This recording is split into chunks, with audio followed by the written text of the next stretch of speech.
కాంగ్రెస్ నేతలు కోమటిరెడ్డి వెంకటరెడ్డి, సంపత్ కుమార్ ఎమ్మెల్యే సభ్యత్వ రద్దుపై హైకోర్టులో విచారణ జరిగింది.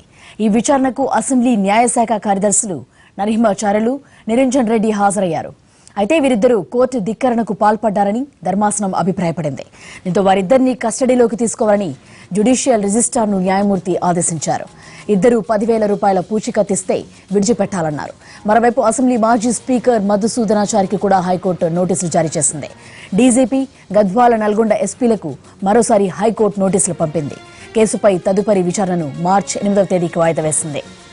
మరోవైపు కోర్టును అవమానించేలా వ్యవహరించారని ఏజీ రామచంద్రారావు పైన కూడా కోర్టు ఆగ్రహం వ్యక్తం చేసింది.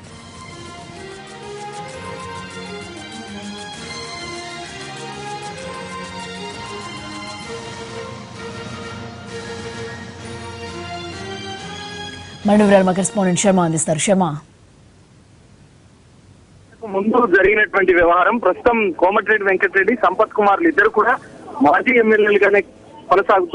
ఎమ్మెల్యేలుగానే ఉన్నారు వాళ్ళు. అయితే గతంలో దాఖలైనటువంటి పిటిషన్ కు సంబంధించి గత వాయిదాలో విచారణ జరిగింది. అప్పుడు కోర్టు ధిక్కరణకు పాల్పడ్డారంటూ ఇద్దరి పైన వాళ్ళనిద్దరిని కోర్టులో హాజరుపరచాలి, వ్యక్తిగత పూచీకత్తు కింద 10,000 జరిమానా విధించాలి, వాళ్లకు వ్యక్తిగత పూచీకత్తు కింద 10,000 సమర్పించాలంటూ గత వాయిదాలోనే కోర్టు ఆదేశించింది. ఆ సందర్భంలోనే వాళ్ళ ఇద్దరు కూడా అసెంబ్లీ కార్యదర్శి అలాగే న్యాయశాఖ కార్యదర్శి నరసింహాచార్యులు, నిరంజన్ రెడ్డి వీళ్ళిద్దరు కూడా హాజరయ్యారు హైకోర్టు. ప్రస్తుతం హైకోర్టు సంబంధించి విచారణ జరిగినటువంటి సందర్భంలో వాళ్ళిద్దరినీ కూడా 10,000 పూచీకత్తు సమర్పించిన తర్వాతే వాళ్ళిద్దరిని విడిచిపెట్టాలని జ్యుడిషియల్ రిజిస్ట్రార్ హైకోర్టు ఆదేశాలు జారీ చేసింది.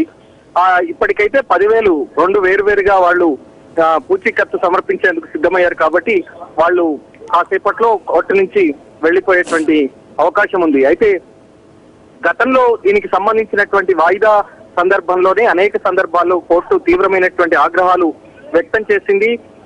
దానికి సంబంధించి అప్పుడు స్పీకర్ గా ఉన్నటువంటి మధుసూదనాచారి కూడా మరోసారి హైకోర్టు నోటీసులు జారీ చేసింది. తెలంగాణ డీజీపీతో పాటు గద్వాల, నల్గొండ ఎస్పీలకు కూడా మళ్ళీ హైకోర్టు నోటీసులు జారీ చేసింది. మరి వాళ్ళ సంజాయిషి ఏ విధంగా ఉంటుంది, వాళ్ళు దీనికి సంబంధించి ఏ రకమైనటువంటి అంశాన్ని ప్రస్తావిస్తారనేది చూడాల్సి ఉంది. కాబట్టి తదుపరి విచారణ మార్చి 8కి వాయిదా పడింది. మరి కోర్టును అవమానపరిచేలా వ్యవహరించారని కూడా మా ప్రభుత్వానికి సంబంధించినటువంటి లాయర్ అడిషనల్ ఏజీ రామచంద్రరావుపై కూడా హైకోర్టు ఆగ్రహం వ్యక్తం చేసింది. మరి మార్చి 8న జరిగేటువంటి విచారణలో ఏ అంశాలు ప్రధానంగా ప్రస్తావనకు వస్తాయి, మరి ఎవరైతే నోటీసులు అందుకోబోతున్నారో వాళ్ళు కోర్టుకు ఏం చెప్తారన్నది ఇప్పుడు చూడాల్సి ఉంది.